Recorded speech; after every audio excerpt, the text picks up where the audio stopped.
আসসালামু আলাইকুম।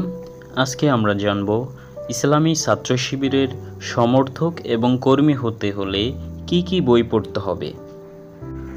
প্রথমত সংবিধান,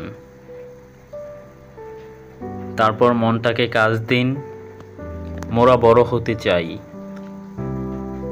মুক্তির পয়গাম, আমরা সে জাতি, আল্লাহর দিকে আহ্বান, ইসলামী আন্দোলন ও সংগঠন, এসো আলোর পথে,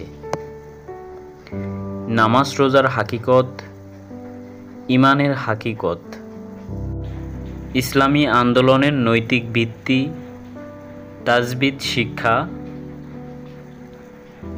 রাহে আমল এক এবং আহসান ফেকা। ধন্যবাদ।